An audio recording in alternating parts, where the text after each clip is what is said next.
Is honey good for you? Today we talked to Sandra Leech, beekeeper. She and her husband manage 40 hives. She is going to talk to us about all things honey. As a health coach and a wellness coach, we ask the questions so you get the answers. So let's get started as we ask. Wait, what? Hi, Leah. Hi, Kamna. How are you? Good. Welcome, Sandra. How are Welcome, you? Sandra. I am good, thanks. Before we start and I introduce you, I will just give anybody who does watch us on YouTube or watches us wherever. Spotify, yeah. Spotify, yeah. I'm changing locations today. There's being work done in my house and my normal recording spot. There's banging. So I'm in my son's room, hence I don't even know what's going on in here. I'm just saying, just go with it. All right, guys. That's how we do. I know. All right. So before we kick off this episode, I want to introduce you to Sandra. First of all, I know Sandra because my husband and her work together. And I've always bought the honey from the craft shows and the stuff at my husband's school. And then, do you remember when we did lip balm at our first retreat? Yeah. It was from Sandra. It was Sandra's lip balm. Oh, wow. That was really nice. Remember? Now we're Yeah. connecting dots, right? So anyway, Yeah. Sandra and her husband, Larry, are going into their 8th year of beekeeping. They currently manage around 40 hives between Big Daddy's Honey Homestead and Apiary and Oxbow Orchard, which are both located in Valley View. Their bees collect pollen from various sources based on the season and produce some of the best local honey around. It's considered raw honey because it's pulled straight from the hive, spun, and passed through a mesh screen to remove any large wax pieces and bee parts, and is ready for bottling. Their honey and other customer favorites can be purchased through Big Daddy's Honey and Essential Oil products. They love sharing their knowledge about honeybees and the importance of beekeeping. So I have about 17 questions just from reading that intro. Yeah. All right. So Kamna, where do you want us to go? Because So- you keep me in line. Tell us the high level. You said you manage 2 places with 40 hives, and what does that mean? Okay, so what we have to do, so a beekeeper, there's a lot of responsibility if you're going to do beekeeping correctly. So that means that we get into each of those hives every 7 to 14 days. We need to go into each hive, depending on how large it is. Some of our, I guess they would be hives because each colony is a hive setup, which has one queen. We need to get in there and pull each frame to see if they're healthy, if the bees are laying eggs, if they have babies being produced, and just see if they are bringing in honey so they can eat the honey themselves and also keep the bees alive. And they do that. And we need to see if there's a queen in there and just the overall health of the bee, because if the bees aren't healthy, then they will die, and then we will not have pollination for what foods we eat. And a lot of our foods are pollinated. Okay, I want to ask you a very basic question because I don't think I understand this. How is the honey made? So the bees bring in, and they go out into, they could fly up to 5 miles and they look for flower or nectar sources in order to pull the nectar, and then they bring it back. The nasty word would be they vomit it into, and it sounds a little weird, but that's what they technically do. And they put it in the frames, into the cells. And then what they do is they cap it so that way it's kind of preserved until they need it. Or we would go in and pull honey and spin it out. So they cap it with wax? Like yes, they make a wax? Yes, they actually will cap all the honey with wax. So when we do our beekeeping, we have a a rule of thumb is we do not pull honey from frames unless it is completely covered with wax. If you do pull it sooner, the bees will not cap it unless it is, I'm trying to think of the right word. They won't cap it until the moisture level is safe. So if the content is too high, the honey will ferment. It is not good to eat. So our rule of thumb is the bees, we listen to the bees. The bees will never cap it until it dries out enough and the moisture content is at the right level. And the bees know all of this? Yes, the bees know it. So they've been doing it for thousands of years, and that's just how it is. So that's our rule of thumb. Do the bees eat? I'm sorry, I'm going real No, basic. that's okay. No. Do the bees eat the honey, or is it? So we also, our rule of, we feed our bees their own honey back. Okay. Because to us, that is the right thing to do. The Okay. reason beekeepers do pull honey is because if you don't give them more room to lay eggs and put honey, and that's why you have to get into a hive every 7 to 10 days, they will actually swarm and, take half of the bees. The queen will take half of her colony of bees and And leave. swarm and go out somewhere and try to find a new location to live. Okay, so let me dumb this down for myself. So Yeah. if it gets too full, and like I'm just gonna use this as a visual for anybody listening. Like let's just say it's 8 by 10 picture frame size. If that gets too full and it's all full, the queen is like, "Oh my God, let's go. We got to get out of here. There's no room for us." It's like an Correct. overpopulation. Yes. She gets anxiety, like, "Oh, let's get out of here," Yes. right? Right. And you don't want that. No, because it causes, obviously you lose half of your bees, but it Right. also causes them to go somewhere where they might not have the best resources to live through the winter, or Okay. Oh, cause people to get scared when they see a random swarm of bees land Right. on like their house or a tree and that. So So then you go in every 7 to 10 days and you make sure it's all, if it's all capped, then what do? You pull it out? yes, we would pull any completely capped frames out up until probably September because Okay. you still have honey flowing and stuff, sometimes October, depending on how the weather is. Okay. And we would pull up to that point and we would spin that. And then we leave any uncapped frames in there for them because then they eat that and use to feed the babies. And then Okay. we stop pulling like September, October, depending on the weather, because then they have to build up for the winter in order to survive. So we leave them all their own natural food. Now, some beekeepers, if they're having in a bad location, they might supplement feed, which means they feed their bees sugar water, which Oh, to okay. us is used in an emergency. And we have not, since we started beekeeping our first year or two, to get the bees going, we don't ever give sugar water unless it's a swarm we caught and they have no resources. But most God. times we would pull honey from another hive and share. We have enough hives that we're able to what they call checkerboard frames and let the share our resources Oh my gosh. to make the Okay. successful. So you can't go on vacation. We do. So that's why I said we never go on vacation more than 2 weeks. Yeah.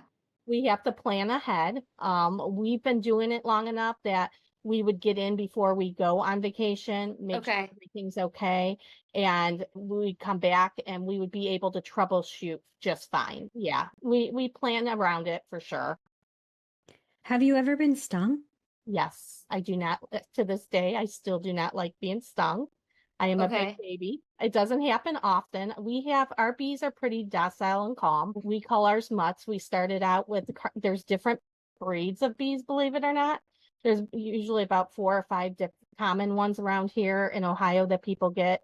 There's Carnolians, there's Saskatras, Russians, Italians, and they all got different characteristics. You would never think. Like humans. Yes, and genetics, but we call ours mutts. We actually have been raising our own bees for probably the past 5 years. Okay. Oh my gosh. Okay. So have you ever caught a swarm? Yes, last year we actually caught 9 swarms and 6 of them were done on Mother's Day. So right now we are going into the beginning of swarm season. So this year, knock on wood, we have not caught any. We've caught any issues ahead of time. Now, for us, when we've already been in our hives at least 3 times since the weather has broke and it's been good conditions, because you don't want to get in a hive if it's under 50 degrees. Okay. So we've actually had to do many splits. I think we've already done about 8 splits. That means dividing it up and like Yes. letting. Yeah. Okay. So in our case, we divide up the resources. We don't know where the queen is a lot of times because there's so many bees. And what we do to determine when to do a split, the queen does. Actually will lay her own superseding cell. So she will lay it's called a queen cell in the hive, and usually it's not one. So this week when we got into one of our hives, we had 20 superseding cells. So that means she is ready to swarm. And so we literally took all those cells and divided it. I think we actually split that one up into 3 different hives, and we call it a dirty split because we have enough resources that what happens is when those cells are born, that are hatched, they'll hatch in like 19 to 20 days. That bee is not a queen. It's a queen, but it has to go on mating flights. And so the queen then for a week or two goes out, the new queen, and mates with drones, which is the only male bee in the hive. And when she comes back, whoever you hope she comes back, that's why we leave several in each hive. She could get killed or ate by a bird, killed by something. And what'll happen is when whatever queen comes back first, they kind of fight it up to the death. It's kind of inhumane. And so nature takes over, and we usually let them decide who the strongest is. Oh my God. So it's like okay, this is a terrible example. This is I love it. My brain. Like it's like she's going out and looking for a mate, going to the bar and hey, who looks good tonight? And then going back home. And if she makes it home, she's good. I looked at it as like a sorority. They're sorority sisters, all going out, and they're all like, I don't want to say whoring it up, but that's what they're doing. And then if like 3 of them come back, they're like, I was the better one, get out. Like, you know what I mean? Like there's a little, whoa. Yeah. So either one will kill the others or kick the other ones out, and they'll be called a caste swarm. Wow. There is so much. Yeah, there's a lot. All right. How many, I guess, bottles do you get out of the season? Okay, so like last year we pulled a little over 3,000 pounds of honey. I can't comprehend 3,000 pounds. What? I'm going by pounds because that's how much we weighed out. So it was. I know it was over 3,000 pounds. So yeah, we got a lot of bucket, and a bucket of honey holds about 60 pounds. So okay, wait. Wow. Go ahead. Ask a question because I got to Google what equivalent is 3,000 pounds. I know. Yeah. Well, yeah, I don't know. It's a lot. It is. It's definitely a lot. So we try to pride ourselves in having honey all year round. Okay. So we pride ourselves in keeping our customers, and we have so many repeat customers. Each year we've increased. Like this year so far, because of us doing events last year. Last year was probably the first year we've actually done some events, and I think we did about 8. But we've already tripled like our honey sales because we have the repeat customer that now knows us, and they place their every 2-week order or monthly. It just depends. I have some people that buy a 5-pound jar at a time now. Okay. Just a side note, 3,000 pounds is equivalent to 5 rhinos. Okay. If you wanted to know. Wow. Okay. So here's an off the wall question. Why, by the way, your honey is amazing. It's the best honey I've ever had. And I guess I'm a honey snob. Some taste like poop. Why? And why? I personally would say it could be that they're feeding them, throughout the season. Could be they're pulling the honey too soon. And that's why I emphasize how we wait until our honey is capped. Okay. A lot of beekeepers will follow an 80% rule. Okay. It means that they wait until 80% of the honey on a frame or in their hive is capped, and they'll spin it all hoping for the best.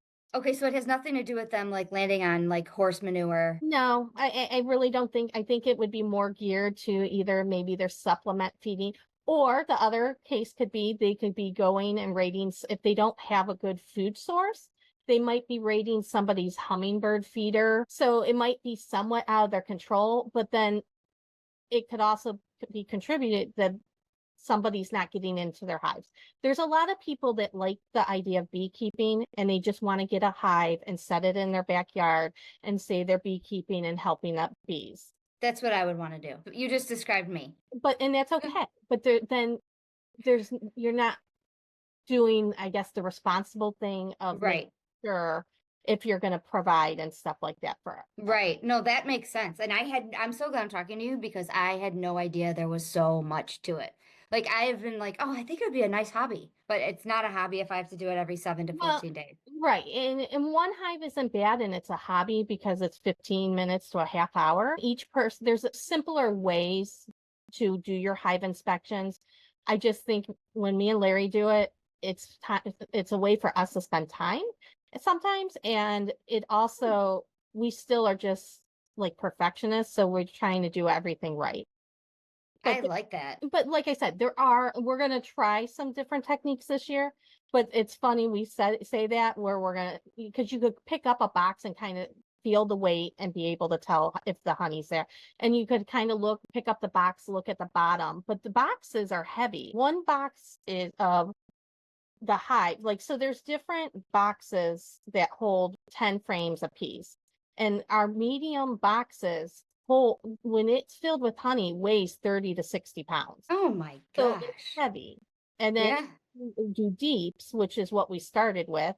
Those boxes could get 60 to 90 pounds. So as we've been, doing this, we've actually stopped buying the deep boxes because they're too heavy. Especially if Larry got injured a couple years ago and I had to do all the lifting that season. Let me tell you, it was not fun me trying to. He was one-handed and I was two-handed lifting boxes. Oh my gosh. So okay. All right. So let me ask you this. When I go to the grocery store, there's clover honey, there's wildflower honey, there's all these other honeys, and there's also something called refined. What does that mean? So the refined is probably altered honey to get the best outcome and taste. So I would never recommend it because there's not a lot of regulations on honey if it's coming from out of country. Okay. So I personally would go to local. When it says clover and wildflower, they're probably collecting it from many sources and just throwing it all together. Okay. And I don't know if they would have it tested. So when we do our honey, bees could actually fly 5 miles. But that being said, we don't know what's within our 5-mile range. So we usually call ours spring honey, summer, and fall, and it goes by color. So early in the spring is going to be predominantly trees that are being pollinated. So the nectar from the trees. So black locust and fruit trees, and then clover. Clover will always be the first source. So typically spring honey would contain clover, but unless we had an isolated 5 miles, we can't guarantee it's clover. Right. Then go ahead. No, I was gonna ask something else. If I'm at the grocery store, how do I know what kind of honey to buy? I know. Would not really buy it unless you see, I know Giant Eagle usually has it, Heinen's, I'm trying to think. There's usually another stand that's kind of by the produce of honey from a local beekeeper. You're going to pay more. Usually it's going to be honey that is raw honey. Okay, so raw honey, that's what we were looking for, not refined. That's a buzzword. So basically, our honey is raw. We do not process it or in any way besides we literally remove the wax off when we uncap it, the frames. We put it in a spinner, we spin it. It drops to the bottom of the spinner. We put it through just a mesh in order to get the bee parts out. And then it's ready to be bottled. It doesn't ever go bad. It can crystallize. So usually people, when we first had honey, we didn't know anything. If I seen it crystallize, I used to throw it away. That means it's true honey. So because what does it mean? It's true honey. It's real honey. It's raw because it's going back to its normal, its original state. So, and a lot of times honey is going to crystallize when the temperature in your house is it's colder than 50 degrees. I usually tell people about 65 and stuff like that. Okay, so if I have a jar of honey that's in the shape of a bear that I bought, whatever, because my son likes this recipe that calls for so much honey, and it never crystallizes, does that mean that there's corn syrup in it? And do they have to write that on they don't have to put that on the label? There's no regulations. I read that somewhere. That's why I kind of said a lot of times it's out of country and they'll put that. I think the best is when you go and you go into a store and they have sugar-free honey. What is it? Right. It's like we crack up every time because we obviously when we go into stores, first thing we do is grab honey and just look and see where it's from. So Yeah. there's no regulation on honey. They could put color in it. They could put corn syrup in it. If you're not buying it from a local beekeeper or You can't guarantee because we have to label. We're required. I fall under the cottage law. So I have to make sure if we do put anything in it, like we do infused honey. So we do like a jalapeno infused. We do a ghost pepper infused. We do What? strawberry and peach. So we use dehydrated stuff. And so we put that on the bottle. And so okay. we never heat our honey more than 110 degrees because that's like it doesn't remove any of the health benefits. There we go. Now we're talking about So, health yeah, benefits. right. You don't remove that. Before we get into that, I want to ask you, so if you have crystallized honey, Mhm. how do you get it back to a liquid state? So what I usually recommend is run some very hot water in a glass or in a pan and just put it in there, let it water bath it in hot water. Or put it out in the sun on the concrete on a hot day is kind of what we do. I have a warmer, so we're lucky. We have like for our buckets, we have a heating pad. If we need obviously have so much honey in the winter, it will crystallize in the bucket. So we have to plan ahead and warm it for almost 5 days to uncrystallize it using a Oh, pad. And we have a blanket that actually goes around it. And then Oh my gosh. yeah, we actually have a warming cabinet with a light bulb. We go old school. So a lot of times we'll keep mason jars, huge mason jars that hold 5 pounds. And we have a old ice chest freezer with a light bulb. And that's Hmm. how we keep it. And we usually pour by order unless we have Okay. does honey ever go bad? no. Nope. Really? Wow. Does not go bad. Yeah, they find it in Egyptian tombs all the time. We've had honey, we found honey that because we obviously have so many buckets and stuff, we try to label them and we try to make sure we rotate them. But when we were moving recently, we found a, bucket from probably 4 years ago and it's just as good. And it was actually is one people love our fall honey because it's darker and it's not as sweet, it's made with Japanese knotweed and which is a type of invasive plant by our canal in the water. And it has goldenrod. So it has a very unique taste. So it was funny. We found a bucket of that and everybody was just so excited because we have a wait list for it. Really? Yeah, because obviously we can't control what the bees pollinate. So we try our best to label if it's spring, fall, or summer. Yeah. A lot of times now we run out of like the fall and spring we run out of. We have more summer because it's more wildflower and it's just a whole, combination of everything. Oh my. Okay. All right. Let me back up for a second and ask you, what was I going to ask? Oh, let's go into the health benefits of this Yeah. honey. All right. So I've been told that it's obviously good for allergies. Is that true? From what I've read it is, but now there's information coming out that's not 100% because people will say to make sure you eat local. Yes. But they're starting to have some research debunking that. So Okay. Oh, my husband just read an article because we'll send articles back and forth every time, we read something that's a little bit different and stuff. Okay. I think there is definitely truth that it helps with the health. I know I have one guy, he buys literally probably 15 pounds every 2 months. And he's been taking it for past 10 years because he had cancer and he just swears by it. And then I have other people who they do say it helps with allergies. Okay. I also had your suckers, or not. I didn't. I gave your suckers. She makes honey suckers, Yes, I do. That's one and of I the sweet gave. sellers.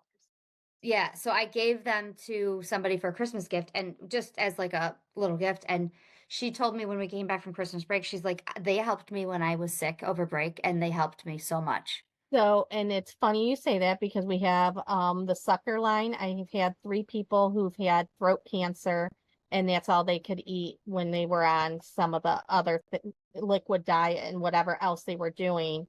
I have a lady who buys probably 100 at a time every month or two, and she swears by them. And then during COVID, we actually started a lozenger line. and I make homemade lozenges using Young Living essential oils. So I have Okay. like one that's made with thieves. I have one that's made with lemon, orange. And then I got some people that love the taste of lavender. I personally think it tastes like cleaner, but we make what people want. Right. And that is good for coughs, right? Yes. And yeah, Hamna. lectures, I have some teachers that buy lozenges for when they do their lectures. Okay. So is honey soothing on the throat? I think it is. Honestly, it's funny because now that we're beekeepers, anytime I'm sick, I go to my honey with my essential oils, and I would say I recover faster than I used to. I Wow. very really, knock on wood, get sick because the combination of using the honey with, like a thieves and doing like a drink has made a difference. I call it my voodoo juice. And anytime I know someone, I'll try to, at least if they have a bad respiratory, I'm like, try this. And usually they'll end up every time now buying it. So do you just like squeeze it in a hot cup of water and some thieves oil? So you honey it to taste. If it's me, I eat a lot of honey. If I do it, so I put a couple tablespoons of honey, and then I just use like a drop or two of thieves and then some lemon, either fresh lemon or I use oil if I'm at work. Wow. So if you were talking to me and I don't know very much about honey, why is honey good for you for your health? I mean, you talked about the colds and Right. I think your body processes it differently. It's not like the sugar that has been altered or sometimes bleached and different things. It's something that's natural. It's still it doesn't spike your sugar as much. My people who are diabetic, a lot of times they're gonna bake with honey versus using the sugar. It's not processed. So it's Okay. in its All natural form. So I didn't know you could bake with it. Like you like literally like instead of a cup of sugar, you can do honey? I just started to, so I'm not Okay. 100% of the exact conversion. Because Okay. up until probably the past 6 months, um, was a big sugar person. And so now I cannot eat sugar because it causes my body inflammation. And I Okay. converted over to honey, even when I make ice cream. Instead of using sugar to sweeten it, I use my honey now. And You make ice cream? I just started, yes, I ordered an ice cream machine recently just because that is my favorite thing. And with cutting sugar out, I need something that I enjoy. And it makes ice cream in an hour. Okay, so wait. Ready. So this is just you personally. I think everybody needs to know this, but my question is, do you notice like your inflammation is less even though you're still having sugar, but it's honey? Absolutely. Like I could tell the difference if I eat, say, a candy bar, the next day my knee and joints will hurt. I do not have any of the inflammation flare-ups with using honey and cutting out the sugar.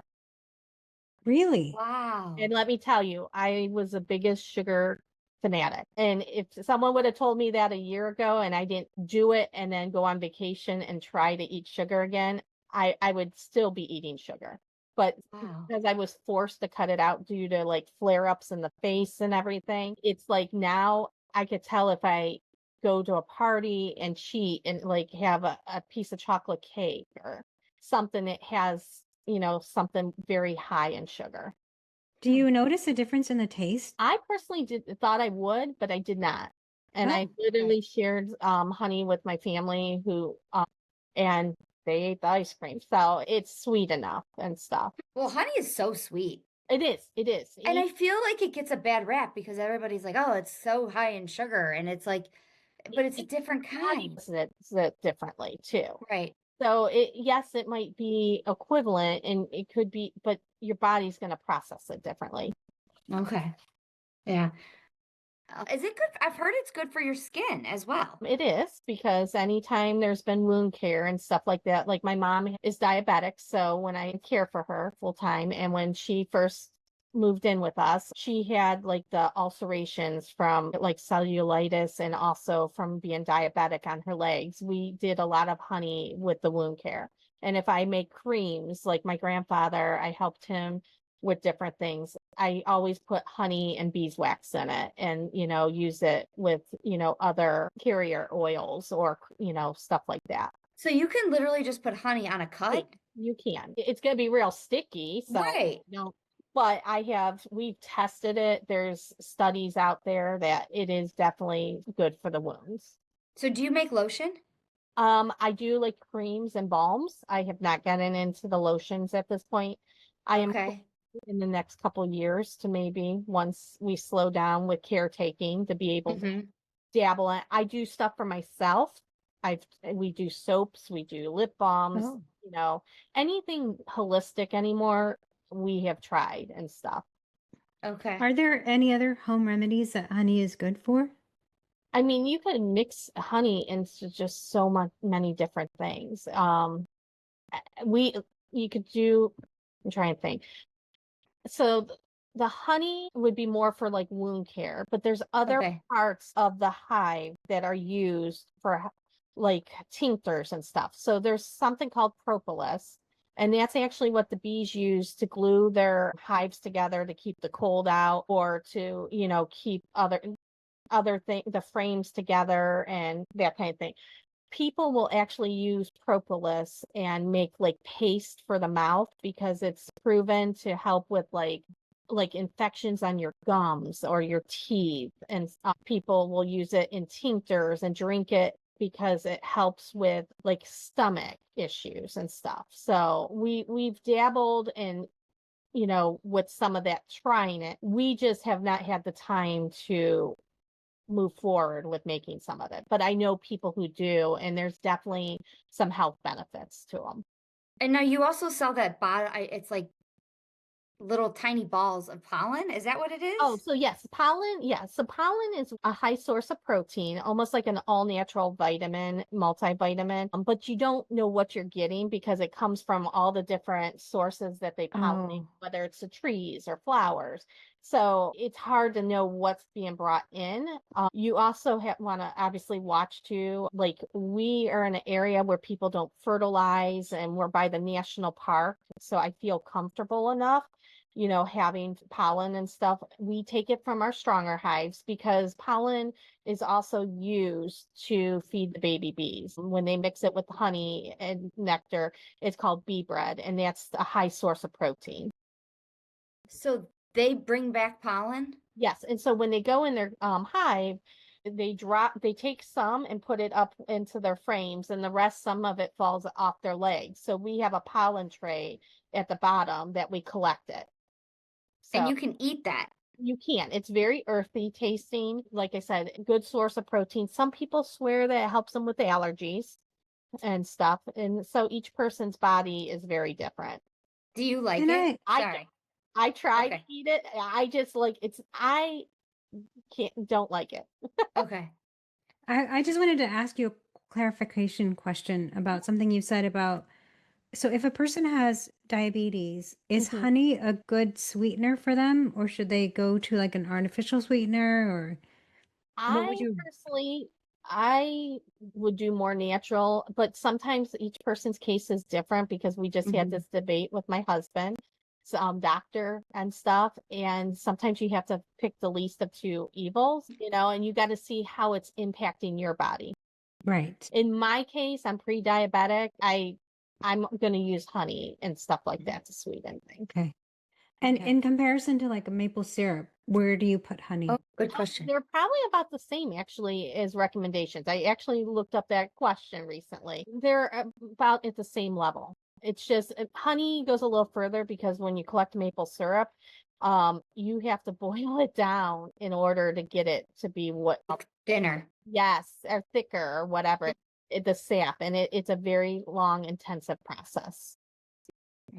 Well, it sounds like bee honey is a long, intensive process too.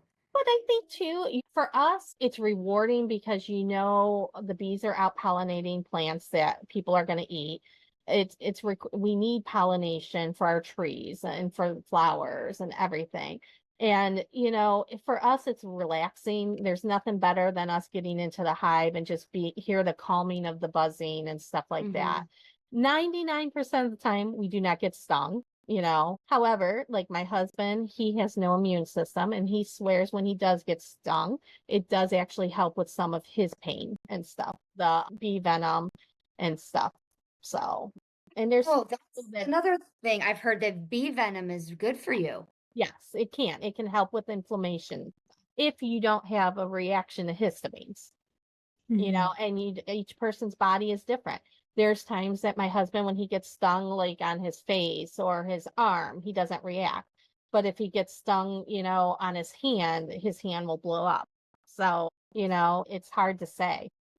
So, okay, bee venom. Let me talk about this for a second, because I've seen lotion like crazy. Like, I don't know what I looked at, but now I get venom creams. It's good for inflammation and for pain, right? That's what they're saying. I am thinking more if you got stung, because it's going to go directly into you, Okay. and endorphins, or however you pronounce that, would kick Okay. in. Because like when we first get stung, it's like, oh my gosh, for like a minute or two, and then it Right. calms down. I can't say 100% being put on your skin, the absorption of it. It might be another thing that's more of like a buzzword, Okay. people love to throw around the other thing. People think that you cannot use a metal spoon when you eat honey, that it, is bad. And someone just had told me that because they want to sell more wooden, the wooden dippers. It's a Oh. gimmick to sell it, because Oh,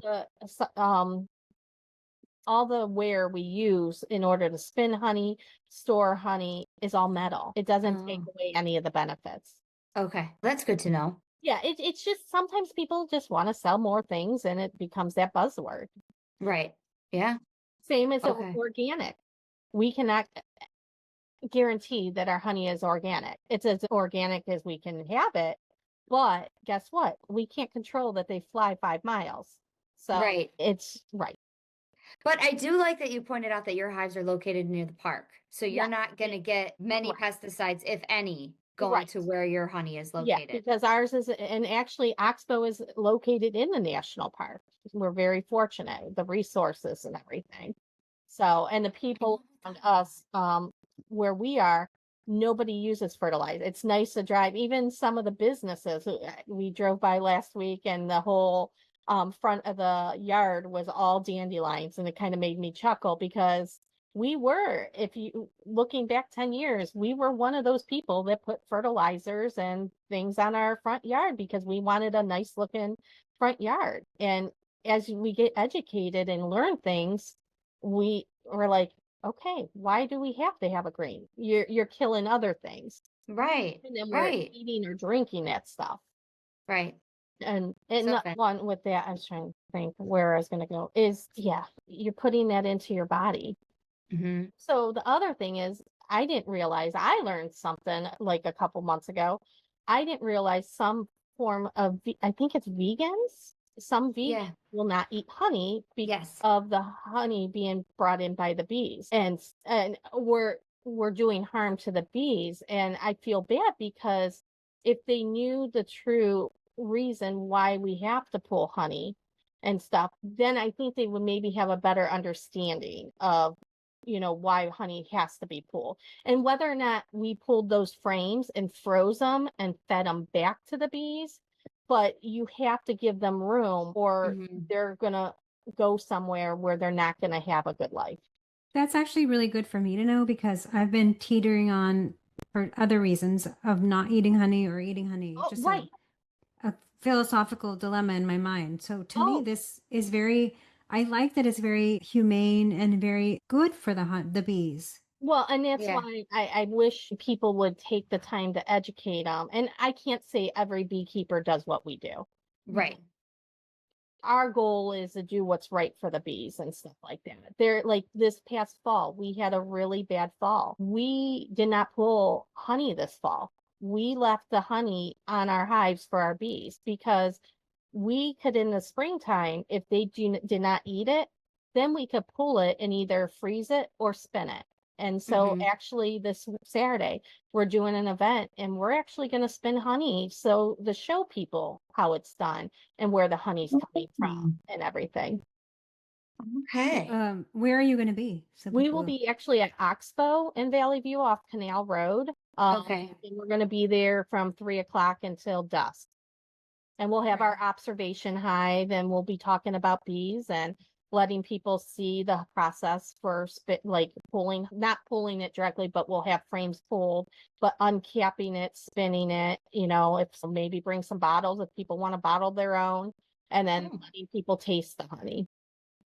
So I have a really random question. I don't know where I read this or saw this, but they were saying that there's like some movement a few years ago. If you get rid of the bees, then we won't have we won't have food, or life is going to end or something. Well, like and that. there's truth behind it, because nobody's going to go out there and pollinate the food, because in order for our gardens to grow, like we didn't have bees up here, and our first year we had a garden, we didn't get a lot of stuff. We didn't see any bees up here. So that means like when the flowers blossom, the bees have to land on it, whether it's a bee, a butterfly, or other source of pollinators.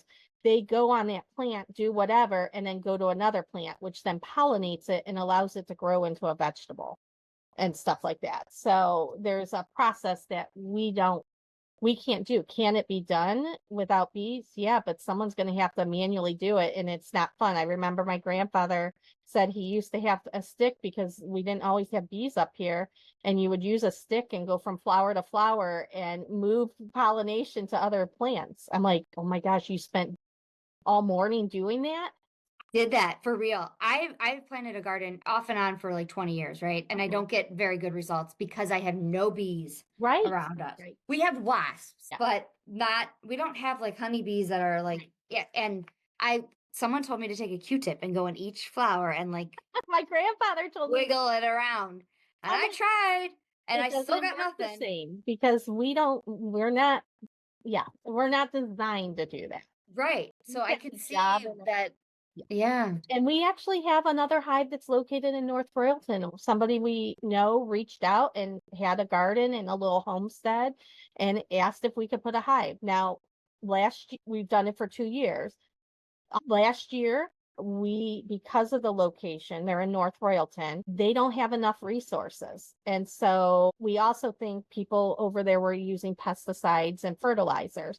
So we got a phone call at the end of August, and were informed that he thought our whole hive died. And when we got there, sure enough, we think the hive just did not have enough resources. So this year we put a hive, to do it humanely, we put a hive out, but we will pull that hive in July, because it's not in the best interest to have a hive there that we're going to feed sugar water, because there's not enough resources. Right.